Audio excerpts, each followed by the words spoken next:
ओम अज्ञानतिमिरान्धस्य ज्ञानाञ्जनशलाकयः चक्षुरुन्मीलितं येन तस्मै श्रीगुरुवे नमः। हरे कृष्णा। आज गीता श्रृंखला के सत्र क्रमांक 141 में आप सभी भक्तों का हार्दिक स्वागत है। आज हम श्रीमद् भगवद गीता के चौथे अध्याय जो कि है दिव्य ज्ञान श्लोक क्रमांक 9 का अध्ययन करेंगे। तो आइए, श्लोक इस प्रकार है। जन्म कर्म समे दिव्यम एवं यो वेति तत्वतः त्यक्त्वा देहं पुनर्जन्म नेति मामेति सो अर्जुनः। जन्म कर्म समे दिव्यम एवं यो वेति तत्वतः त्यक्त्वा देहं पुनर्जन्म नेति मामेति सो अर्जुनः। भगवान है वो भगवत गीता। अभी इस श्लोक में भगवान अर्जुन से कह रहे हैं कि हे अर्जुन, जो मेरे आविर्भाव तथा कर्मों की दिव्य प्रकृति को जानता है वह इस शरीर को छोड़ने पर इस भौतिक संसार में पुनः जन्म नहीं लेता, अपितु मेरे सनातन धाम को प्राप्त होता है। भक्तों, ध्यान से सुनिएगा, हमारे लिए बहुत ही आशा प्रदान करने वाला ये श्लोक कि अगर हमें भगवत धाम जाना है तो हमारी योग्यता क्या होनी चाहिए। अगर जीव को इस सनातन धर्म का पालन करते हुए भगवान के सनातन धाम में जाना है तो उसकी योग्यता क्या होनी चाहिए। भगवान कह रहे हैं कि जो मेरे आविर्भाव तथा कर्मों की दिव्य प्रकृति को जानता है और वो भी तत्व से जानता है, वह मृत्यु के उपरांत मेरे धाम में जाने का अधिकारी बन जाएगा और मेरे धाम में जाने के बाद वापस उसे यहाँ पर आने की आवश्यकता नहीं होगी, क्योंकि वहाँ पे सनातन प्रसन्नता है, सनातन धाम है, भगवान का धाम, गोलोक वृंदावन धाम। भक्तों, श्लोक क्रमांक 5, 6, 7 में भगवान ने अपने जन्म के बारे में विस्तार से वर्णन किया कि भगवान है वो अवतरित क्यों होते हैं, और श्लोक क्रमांक 8 में अपने कर्म की दिव्यता के बारे में बताया, जो पिछले वाले सत्र में हमने पढ़ा कि भगवान के वो किस प्रकार कर्म करते हैं, अवतरित क्यों होते हैं, किस लिए होते हैं। भगवान ने क्या कहा था, जब भी जहां भी धर्म की हानि होती है तब भगवान प्रकट होते हैं। और पिछले वाले श्लोक में भगवान ने क्या कहा कि साधुओं का उद्धार करने के लिए, अधर्मियों का विनाश करने के लिए, धर्म की पुनः स्थापना करने के लिए वो अवतरित होते हैं। तो अभी तक श्लोक क्रमांक 5, 6, 7 में भगवान ने अपने जन्म के बारे में बताया और श्लोक क्रमांक 8 में कर्म के बारे में बताया। अब यहाँ पर क्या कह रहे हैं, जो अभी तक 5, 6, 7, 8 पढ़ा ना, अगर मेरा जन्म और कर्म के बारे में दिव्य प्रकृति को जो व्यक्ति जानता है वह सर्वश्रेष्ठ है और वह मेरे धाम में जाने का अधिकारी बनता है। भक्तों, अभी तक जो श्लोक पढ़े थे उनको यथारूप में समझकर उनके ऊपर पूर्ण श्रद्धा करके जो भगवान को समर्पित हो जाता है वह व्यक्ति भगवान का विश्वास पात्र बन जाता है। तो भगवान के इस श्लोक में हम पढ़ेंगे कि भगवान के जो कार्य हैं, जन्म और कर्म की दिव्यता है, वो किस प्रकार दिव्य है। हालांकि भगवान भी तो हमारी भांति इस संसार में अवतरित होते हैं, प्रकट होते हैं, हमारी भांति ही कार्य करते हैं। हो सकता है कि कुछ कार्य ऐसे करें जिसे हम नहीं कर सकते, परंतु फिर भी होते तो अवतरित ही हैं। तो हमें जानना होगा कि भगवान के कर्म है वो कैसे दिव्य हैं। अगर हमें ज्ञात ही नहीं है तो हम तो एक साधारण पुरुष मानकर कृष्ण को ऐसे ही समझ लेते हैं। तो आइए अभी हम समझने का प्रयास करते हैं कि भगवान के कर्म और जन्म है वो किस प्रकार दिव्य हैं। भगवान का जन्म दिव्य होता है, भले ही वो किसी भी अवस्था में प्रकट हो। भगवान का जन्म है वो दिव्य होता है, भले वो किसी भी अवस्था में प्रकट हो, भले खंबे के रूप में हो, ब्रह्मा जी की नासिका से प्रकट हो, कैसे भी प्रकट क्यों ना हो। नरसिंह भगवान है वो एक खंबे के अंदर से प्रकट हुए। क्या आप और हम खंबे से प्रकट हो सकते हैं? नहीं हो सकते। वराह भगवान है वो ब्रह्मा जी की नासिका से प्रकट हुए। मत्स्य अवतार है, किसी भी अवतार में भी अगर भगवान प्रकट होते हैं ना, वो उनका अवतार है वो दिव्य होता है। यहाँ माता के हृदय से आदि, परंतु हमारा जन्म पूर्व कर्मों के फलस्वरूप होता है। भगवान ने जब प्रहलाद महाराज ने कहा कि मेरे भगवान उस खंबे में है, भगवान ने जैसे ही हिरण्यकशिपु ने उसके ऊपर प्रहार किया, भगवान तुरंत प्रकट हो गए अपने भक्तों की लाज रखने के लिए। भगवान है वो किसी भी अवतार को लेने के लिए स्वतंत्र हैं, किसी भी अवस्था में ले पूर्ण रूप से दिव्य हैं, परंतु आप और हमको जन्म लेने के लिए पूर्व कर्मों पर निर्भर रहना पड़ता है। हमने पिछले जन्म में क्या कर्म किए थे उसके अनुसार ही इस युग में हमें जन्म मिलता है। भले मनुष्य योनि में मिले, पशु योनि में मिले, मनुष्य योनि में मिले तब भी कौन से परिवार में मिले वो भी हमारे कर्मों पर ही निर्भर करता है। कोई व्यक्ति गरीब है, कोई व्यक्ति अमीर है। आपने देखा होगा एक ही समय में 2 बालक जन्मे हैं, एक ही समय में एक ही स्थान पर, परंतु एक गरीब है, एक अमीर है। एक धनवान परिवार में जन्मा है, एक गरीब परिवार में जन्मा है। एक रोड पर रह रहा है, एक आलीशान बंगले में रह रहा है। कारण, प्रश्न उठ सकता है ऐसा क्यों? तो भक्तों इसका उत्तर यही है कि हमने पूर्व जन्म के कर्म, जिसने अच्छे कर्म किए, पुण्य कर्म किया, उसे अच्छे परिवार में जन्म मिला। जिसने बुरे कर्म किए थे उसको साधारण परिवार में। तो उसमें भगवान किसी के ऊपर कोई फेरफार नहीं करते हैं। परंतु मैं तो कहता हूं कि हमें जन्म ही क्यों लेना है, जब भवबंधन से मुक्त होकर भगवान के धाम में जाना चाहिए और उसके लिए भक्ति कार्य को अंगीकार करना पड़ेगा। तो अभी हम यहाँ पे पढ़ रहे हैं कि भगवान का जन्म है वो कैसे दिव्य है। भगवान जब प्रकट होते हैं तो देवतागण स्तुति करते हैं। जब भगवान प्रकट होते हैं ना, तब देवता है वो स्तुति करते हैं। जब भगवान श्री कृष्ण माता देवकी के गर्भ में थे तो समस्त देवता आकर वहां पर स्तुति करने आए कि भगवान प्रकट होने वाले हैं। और आप और हम जब गर्भ में होते हैं, गर्भ में ही माता है बहुत बार तो बच्चों का अबॉर्शन कर लेती है, उनको मार दिया जाता है, बड़ी निर्दयता के साथ उनका वध कर दिया जाता है। अभी जन्म भी नहीं मिला। आज तो उनकी संख्या है वो बहुत बढ़ गई है भक्तों। आए दिन अनेक प्रकार के जीवों को गर्भ के अंदर ही उनकी हत्या कर दी जाती है। और आज के राक्षसी डॉक्टर भी यही कहते हैं कि बच्चे का 3 महीने तक अंदर विकास ही नहीं होता है, भी 3 महीने तक उसके अंदर जीव नहीं होता है। भागवतम प्रमाण है भक्तों, जब से माता और पिता की दोनों का संबंध स्थापित होता है और जब से पिता का वीर्य है माता के गर्भ में स्थानांतरित होता है, तब से माता के गर्भ में जीव है वो स्थानांतरित हो जाता है। जो व्यक्ति धन कमाने के लिए ऐसे गलत निर्णय देता है, ऐसे सिद्धांत देता है कि बच्चा है वो 3 महीने तक विकास नहीं होता है, 3 महीने तक जीव नहीं होता है, अगर जीव नहीं होगा तो अंदर विकास कैसे हो रहा है, अगर जीव नहीं होगा तो उसका शरीर का निर्माण कैसे हो रहा है, विकसित कैसे हो रहा है, वो बड़े राक्षसी प्रवृत्ति के हैं, बड़े अपराध के भागी हैं, जो अबोध जनता को गलत कार्य करने के लिए बरगला रहे हैं। मात्र उद्देश्य है धन प्राप्त करना। भगवान उनको सद्बुद्धि प्रदान करें। जब भगवान प्रकट होते हैं तब ग्रह नक्षत्र सब योग्य हो जाते हैं। भक्तों जब भगवान प्रकट होते हैं तो ग्रह नक्षत्र हैं सब योग्य हो जाते हैं।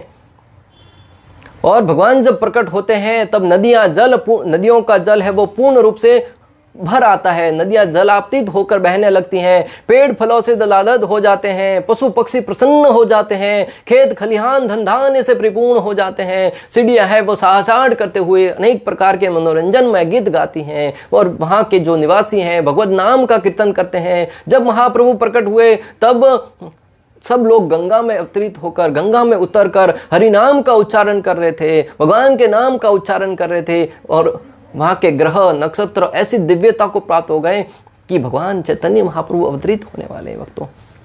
तो भगवान जब प्रकट होते तो संपूर्ण सृष्टि में परम प्रसन्नता छा जाती है, क्योंकि पृथ्वी देवी है वो अनेक प्रकार के आनंद में आकर समस्त जीवों को, करुणा में आकर समस्त प्रकार के धन धान्य से परिपूर्ण कर देती है।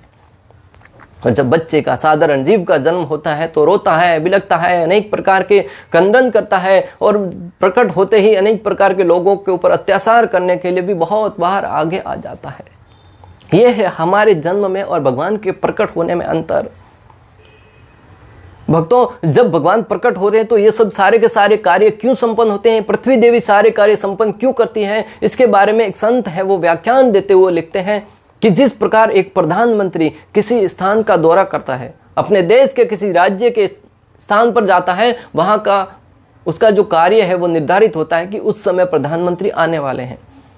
तो वहां की जो गवर्नमेंट है, वहां का जो स्थानीय निवासी है, वो संपूर्ण रूप से उसको साफ सफाई करके बड़े साज सज्जे से अच्छा सा उसका सजावट कर लेते हैं। भक्तों जब इसी भौतिक जगत के संसार के छोटा मोटा प्रधानमंत्री उस स्थान पर जा रहा है, उस स्थान के सौंदर्य को बना दिया जाता है। जो झुग्गी झोपड़ियां हैं, मुझे ठीक ठीक याद है जब अमेरिका के राष्ट्रपति डोनाल्ड ट्रंप आए थे तब झुग्गी झोपड़ियों को ढक दिया गया, बड़ी बड़ी दीवारें खड़ी कर दी गई और उनको बड़ा आलीशान जगह है वही दिखाया गया। भक्तों इस संसार का साधारण व्यक्ति आता है तब इतनी तैयारी की जाती है, तो संपूर्ण सृष्टि के एकमात्र मालिक भगवान श्री कृष्ण त्रिलोकापति जब यहाँ पर प्रकट होंगे तब क्या उनके लिए तैयारियां नहीं होगी? निश्चित रूप से होगी। और उनकी तैयारी करती है पृथ्वी देवी, समस्त देवतागण और समस्त प्रकार के आनंद की स्थिति बना देते हैं भक्तों। और जब भी जीव का जन्म होता है तो गर्भ में ही उनको मार दिया जाता है। भगवान प्रकट होते हैं तो इतनी तैयारी की जाती है, और जीव का जन्म होता है गर्भ में बहुत बार मार दिया जाता है। मैंने पहले ही बताया भक्तों, इसलिए भगवान का जन्म है वो दिव्य है, भगवान का प्राकट्य है वो दिव्य है। हमें भगवान के जन्म से अपने जन्म को साथ में संबंध में जोड़कर नहीं देखना चाहिए, क्योंकि भगवान है वो दिव्य है, भगवान की लीलाएं भी दिव्य हैं, भगवान का प्राकट्य भी दिव्य है, और हम एक इन भौतिक जगत के गुणों के अधीन होकर जन्म लेते हैं, इसलिए हमें उनके अधीन रहकर कार्य करना पड़ता है। भगवान के कर्म भी दिव्य होते हैं। अभी जन्म के बारे में पढ़ा, अभी भगवान के कर्म है वो भी दिव्य है। किस प्रकार है? भगवान चोरी करते हैं तो माखन चोर कहलाकर उनकी पूजा करते हैं। भक्तों, साधारण बात है, अगर आप चोरी करेंगे तो क्या होगा? घर वालों ने पकड़ लिया तो वो डंडे से आपकी पिटाई करेंगे पकड़कर। आज आप देखिए, कई बार चोरों की ऐसी हालत की जाती है कि चोर जब पकड़े जाते हैं तो जनता है वही पकड़कर, जो वहां का लोग निवासी है वही पकड़कर उसको कई बार तो मृत्यु के घाट उतार देते हैं। अगर उससे बचकर निकल गए तो पुलिस है वो पकड़ के लेके जाएगी। पुलिस से बचकर चले गए तो सीबीआई है, क्राइम ब्रांच है, ऊपर के ऊपर अनेक प्रकार के जो अधिकारी हैं वो आपको संरक्षण में लेकर जेल में डाल देंगे। परंतु श्री कृष्ण जब चोरी करते थे तो उसको माखन चोर कहकर उनकी आज पूजा करते हैं। हम आज भगवान के नाम का यशोगान करते हैं कि माखन चोर श्री कृष्ण। जब श्री कृष्ण की जन्माष्टमी होता है तो उस समय बड़े उत्सव बनाए जाते हैं, बड़े अनेक प्रकार की मटकियां फोड़कर। अरे श्री कृष्ण जब गोपियों की मटकी फोड़ते थे, गोपियां प्रसन्न हो जाती थी, उस मटकी फोड़ने को आज हम उत्सव मना रहे हैं। आज किसी राह चलते माताओं के घड़े को फोड़ के देखिए क्या होता है। उसका पति आएगा, बड़ी पिटाई करेगा तुम्हारी। परंतु भगवान श्री कृष्ण के वो कर्म है वो दिव्य बन जाते हैं। भगवान जब रासलीला कर रहे थे, उस रासलीला में हिस्सा लेने के लिए यहां तक कि भगवान भोलेनाथ भी लाइन में खड़े थे कि मुझे भी उस रासलीला में प्रवेश लेना है। यह है भगवान के कर्मों की दिव्यता। आप आज किसी अन्य की स्त्री को छेड़ कर देखिए भक्तों, क्या होता है, परिणाम आपके समक्ष ही होगा। मैं प्रेरणा नहीं दे रहा हूं, परंतु मैं आपको जो ये बता रहा हूं कि भगवान के कर्म है वो कैसे दिव्य है। भगवान की लीलाओं को आज के पुरुष हैं वो साधारण तरीके से रासलीलाओं से हो अनेक प्रकार से जोड़ने का प्रयास करते हैं, परंतु वो समझते नहीं कि भगवान के कर्म है वो दिव्य है और हमारे कर्म है वो भौतिक के बंधन के आवरण में संपन्न होते हैं। भगवान ने भक्तों रण क्षेत्र छोड़कर युद्ध से पलायन कर लिया जरासंध के समक्ष, और आज हम रण छोड़ कहकर उनकी पूजा करते हैं। अरे जो रण छोड़कर भागेगा उसे तो कायर की उपाधि दी जाती है, परंतु श्री कृष्ण ने किया इसलिए वो रणछोड़ बन गए, और आज रणछोड़ के रूप में उनकी, रणछोड़ राय के रूप में उनकी पूजा होती है। यह है भगवान के दिव्य कर्म। काल्यवन के समक्ष जब सुनौती दी, भगवान आगे आगे भागने लगे, काल्यवन पीछे पीछे भागने लगे। भक्त हैं उस दृश्य को देखकर भी बड़े आनंदित होते हैं कि श्री कृष्ण नन्हा सा बालक आगे भाग रहा है, काल्यवन पीछे पीछे भाग रहा है। अगर कृष्ण भगवान है तो फिर उसको सुनौती क्यों नहीं दे रहे हैं? परंतु भगवान तो लीला करने के लिए आए हैं। लीला बहुत लंबी है, आगे चलकर उन काल्यवन का वध किया, परंतु उसका वध भी अलग तरीके से करवाया, क्योंकि उन्होंने उनको किसी वरदान का भी सम्मान करना था।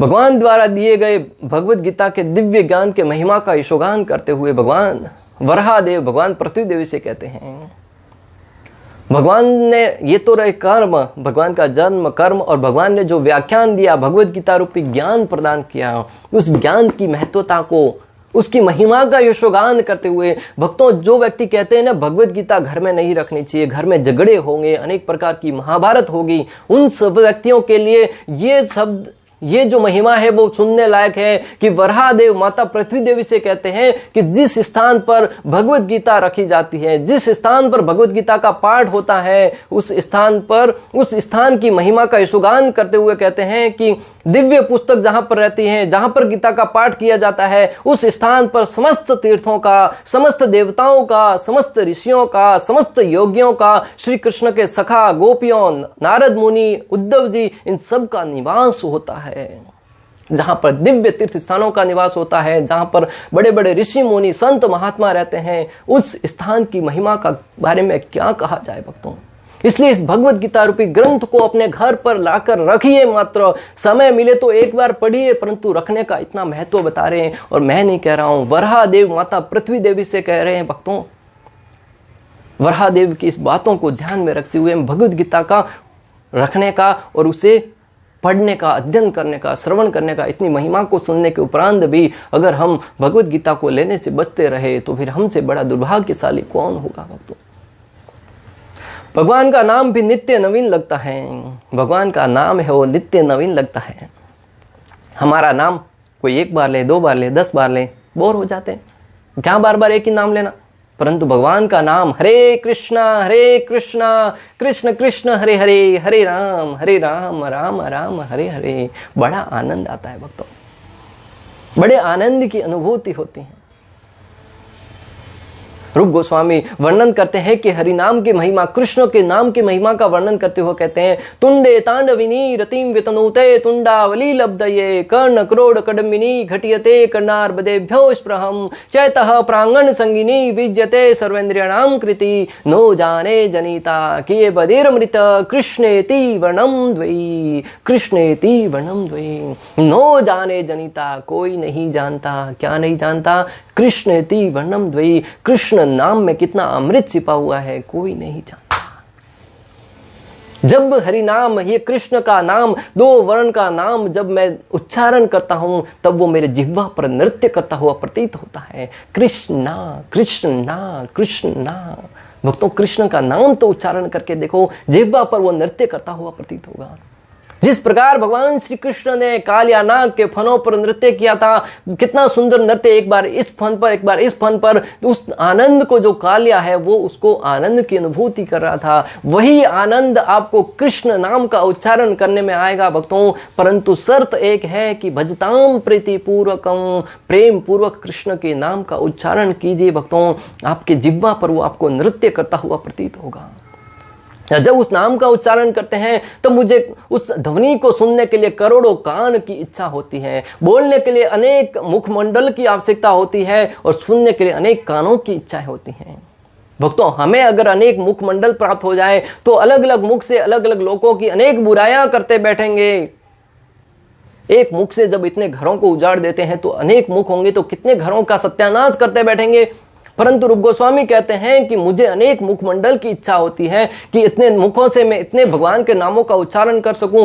2 कानों से हम किसी की बुराई सुनकर इतने घरों के बारे में बुराइयां सुनते रहते हैं। अगर अनेक करोड़ों कान होंगे तो कितनी बुराइयां सुनेंगे। परंतु रूप गोस्वामी कहते हैं कि उन कानों से जब मैं कृष्ण का नाम सुनता हूं और कृष्ण नाम की ध्वनि मेरे के कानों के छिद्रों से होते हुए जब हृदय के आंगन में पहुंचती है तब समस्त इंद्रियां है वो जड़ हो जाती हैं। परम आनंद की अनुभूति करने लगता हूं।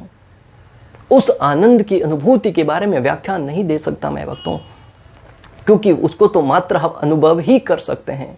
यह है हरिनाम की महिमा। भक्तों, यहाँ पे प्रश्न उठ सकता है कि वो इतना नाम की महिमा गान कर रहे हैं, परंतु हम तो जब नाम जप करते हैं तो उबासिया के सिवाय कुछ नहीं आता, गहरी निंद्रा में प्रवेश करने का प्रयास होता है। इसका एकमात्र कारण है हमें ध्यान पूर्वक नाम जप करना होगा भक्तों। हमें पीलिया रोग लगा हुआ है, भव रोग लगा हुआ है। जिस प्रकार गन्ने के रस में मिठास है, परंतु जिस व्यक्ति को पीलिया रोग हो जाता है ना, उसे उस गन्ने का जूस पीने पर भी कड़वाहट लगेगी, मीठा नहीं लगेगा। गन्ने के रस में मिठास है, परंतु हमें मिठास क्यों नहीं आ रहा? क्योंकि हमें पीलिया रोग हो गया है। उसी प्रकार हरिनाम की महिमा है, हरिनाम में आनंद है, परंतु अगर हमें उसका आनंद नहीं आ रहा, उसका एकमात्र कारण हमें भवरोग लगा हुआ है। उसके कारण हम उबासिया लेते हैं। जैसे ही राजनीति की बात आती है, जैसे ही दूसरों की बुराई करने की बात आती है, हम तुरंत खड़े होकर बड़ी आतुरता के साथ उनके बारे में वर्णन करने लगते हैं। परंतु जैसे ही कृष्ण नाम का उच्चारण करने की बात आए,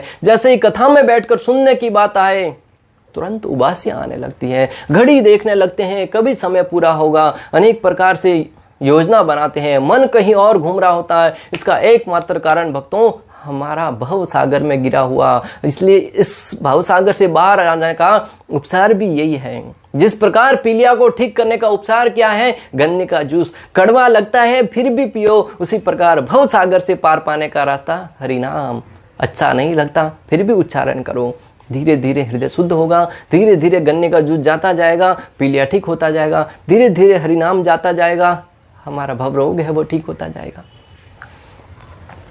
भगवान के कर्म है वो किस प्रकार दिव्य। नन्ही सी 6 दिन की उम्र में उन्होंने पूतना जैसी राक्षसी का वध कर दिया। हम तो 6 दिन की उम्र में अपनी चेतना से ही बाहर नहीं आ पाते। भगवान प्रकट होते ही अपने माता पिता को आदेश दिया कि मुझे गोकुल ले चलो। क्या हम जन्म के साथ ही अपने पिता को आदेश दे सकते हैं ऐसा? अरे उस अवस्था में नहीं रहते, रोने से ऊपर आए तब ना।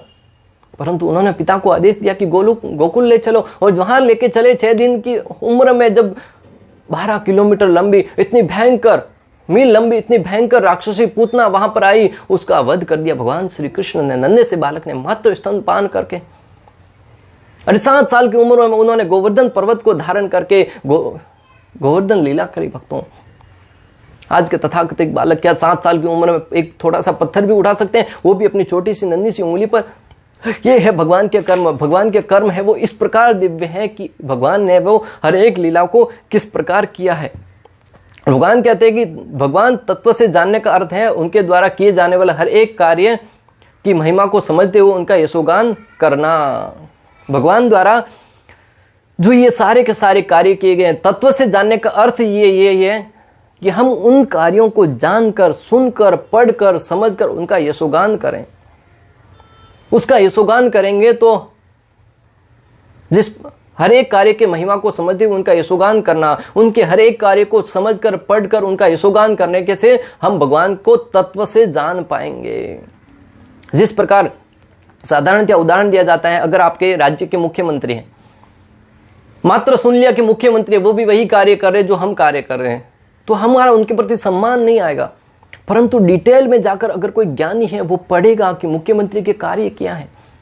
एक साधारण से गांव का सरपंच होता है, वो एक गांव को संभालने के लिए इतना कार्य करता है। एक एमएलए है, वो इतना कार्य करता है। जब छोटे छोटे पंचायत के डीएम है, छोटे छोटे अधिकारी हैं, वो इतना कार्य करते हैं, इतना समय व्यतीत करते हैं। तो पूरे राज्य का मुख्यमंत्री, और उसमें भी पूरे देश का प्रधानमंत्री, उसको 18-18 घंटा या कितना काम करना पड़ता है, कितने कितने बड़े निर्णय लेने पड़ते हैं पूरे विदेश के बारे में, हर एक के बारे में। जब उसको तत्व से हम जानेंगे, सिद्धांत के द्वारा कि उनके कार्य क्या है, तब स्वाभाविक ही हमारा उनके प्रति सम्मान प्रकट होगा अंदर से कि वो धन्य है, इतने कार्यों को संभाल रहे हैं, इतनी राजगद्दी को संभाल रहे हैं।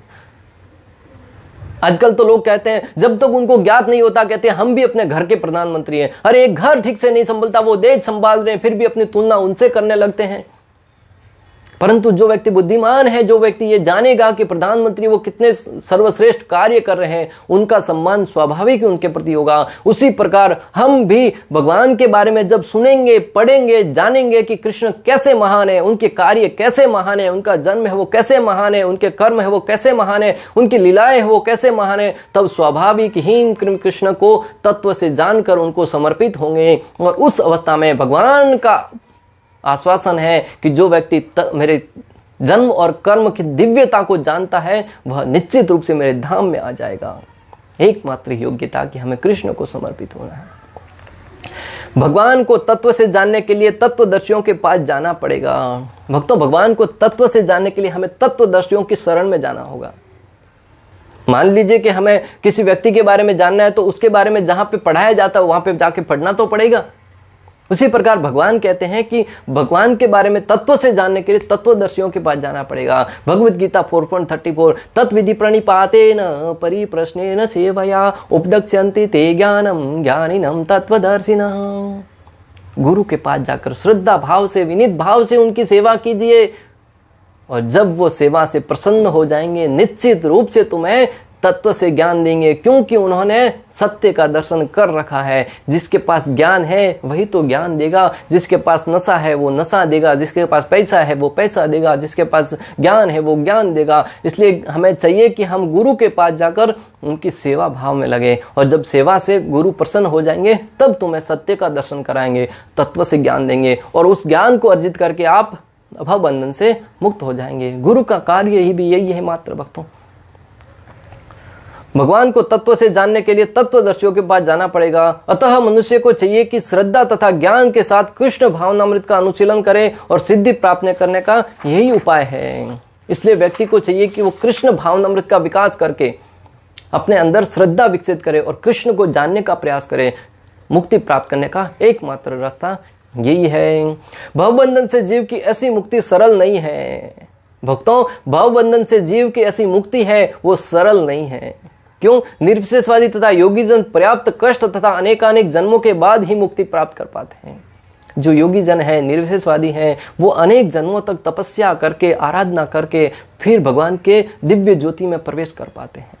वहां से भी वापस आने का सांस बना रहता है। परंतु जो भक्त है, जो भगवान के शरीर की दिव्य प्रकृति तथा उनके कार्यकलापों को समझने मात्र से भक्त इस शरीर का अंत होने पर भगवत धाम को प्राप्त करता है और उसे इस संसार में लौट कर आने का भय नहीं रहता। परंतु जो भक्तों, जो कार्य निर्विशेषवादी हैं, वो अनेक जन्मों तक तपस्या करके, साधना करके उस स्थिति को प्राप्त करते हैं, वहां से भी वापस आने का सांस बना रहता है। परंतु भक्त अगर भगवान के इन जन्म और कर्म की दिव्यता को जानकर उसमें समर्पित हो जाए तो वो भगवान कह रहे हैं कि भगवान के धाम में जाएगा और वहां से वापस आने का आवश्यकता नहीं रह जाती। तो आप करेंगे क्या? बुद्धिमान होगा वो तो स्वाभाविक है, साधारण कार्य अपनाएगा, भक्ति कार्य को अपनाएगा, अपने आप को दुखी क्यों करेगा? और उसमें भी रिस्क है कि वापस आ सकते हैं। पुरुष बोधिनी उपनिषद में कहा गया है, एको देवो नित्य लीलानुरुक्तो भक्ति व्याप्ति दृढ़ंत आराधनामा। एक भगवान अपने निष्काम भक्त के साथ अनेक दिव्य रूपों में सदैव संबंधित हैं। जो इस सत्य को वेद तथा भगवान के प्रमाण के आधार पर स्वीकार करता है और शुष्क चिंतन में समय नहीं गवाता, वह मुक्ति की परम सिद्धि प्राप्त करता है। जो व्यक्ति साधारण या सरल शब्दों में कहा जाए कि ये जानता है कि कृष्ण ही भगवान है, बाकी सारे कार्य हैं वो उनको प्राप्त करने के लिए मात्र किए जा रहे हैं, वह व्यक्ति सर्वश्रेष्ठ माना गया है। जिस प्रकार ब्राह्मण पत्नियों का उदाहरण आता है, भक्तों कथा से आप सब वाकिफ हैं, मैं मात्र आपको याद दिला रहा हूं। जब भगवान श्री कृष्ण बड़े भैया ताऊ जी के साथ गाय चराने के लिए जाते हैं, वहां पर उस दिन भोजन लेके साथ में नहीं गए, लीला करने का उनकी इच्छा थी, भूख लगी, सारे ग्वाल बालों ने कहा कृष्ण भोजन करवाओ। तब कृष्ण ने कहा नजदीक में ब्राह्मण है, वो यज्ञ कर रहे हैं और वहां पर अनेक प्रकार की भोज्य सामग्री प्रदान की जाएगी, ब्राह्मणों से जाकर कहो कि वो भोजन आपको प्रदान कर लें।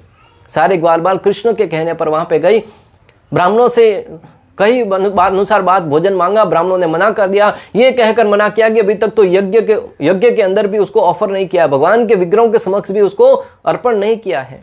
ग्वाल बाल तुरंत निराश होकर वापस लौट आए। भगवान ने कहा कि अब की बार ब्राह्मण पत्नियों के पास जाओ। जब ब्राह्मण पत्नियों के पास जाकर कहा कि कृष्ण को भोजन करना है, ये धान है जो भोजन पकाया हुआ मुझे दे दो, तब ब्राह्मण पत्नियां हैं समस्त प्रकार के धान्य को लेकर भगवान के पास न मात्र उसको दिया, सब अपने साथ लाकर श्री कृष्ण को अर्पण करने आई। एक तरफ ब्राह्मण थे जो अनेक वेद शास्त्र पढ़े थे, परंतु जब कृष्ण को देने की बात आई तब नियमों को भी इसमें ला लिया कि अभी हमें यहाँ पे भोग लगाना। अरे बजेंद्र नंदन स्वयं कृष्ण जब साक्षात मांग रहे हैं तो विग्रहों के सामने क्या मांग रहे हो तुम? अगर गुरु तुम्हारे सामने स्वयं खड़े हो तो गुरु की प्रतिमा को क्या तुम पूजेंगे? तब ब्राह्मण पत्नियों ने जब भगवान को अर्पण किया, भगवान ने ब्राह्मण पत्नियों को सर्वश्रेष्ठ पद प्रदान किया। इसी प्रकार अगर हम भगवान को जानने में, नियम है वो भगवान को जानने के लिए है, नियम है वो भगवान को जानने में रोड़ा उत्पन्न करने के लिए नहीं है। अगर कोई नियम आपको भगवान तक जाने में बाधा उत्पन्न कर रहा है तो उस नियमों को मल की भांति त्याग दो भक्तों। श्वेतस्वर उपनिषद 3.8 में वर्णन आता है, तमेव विदित्वानि मृत्युमेत्नितान्यः पंथा विदित्य अन्यः। श्री भगवान को जान लेने से ही मनुष्य जन्म तथा मृत्यु के से मुक्ति की पूर्ण अवस्था प्राप्त कर सकता है। इस सिद्धि को प्राप्त करने का कोई अन्य विकल्प नहीं है। जो व्यक्ति भगवान को तत्व से जान लेता है वो मुक्ति को प्राप्त कर लेता है और इसको मुक्ति प्राप्त करने का अन्य कोई विकल्प नहीं है। एकमात्र विकल्प है कि भगवान श्री कृष्ण को जानना तत्व से। यही इस श्लोक का विशेष रूप से सार है कि जब हम श्री कृष्ण को तत्व से जान लेंगे तभी हम मुक्ति प्राप्त करने के अधिकारी बन जाएंगे और उस अवस्था में व्यक्ति है वो भगवत धाम जा सकता है। इस प्रकार श्लोक क्रमांक 9 का भक्ति वेदांत तात्पर्य पूर्ण हुआ। अंत तक हमारे साथ बने रहने के लिए आप सभी का हृदयपूर्वक प्रेम पूर्वक बहुत बहुत धन्यवाद। श्रील प्रभुपाद की जय, श्री श्री राधा गोपीनाथ भगवान की जय, श्रीमद् भगवद गीता की जय। हरे कृष्ण कृष्ण कृष्ण हरे हरे, हरे राम राम राम।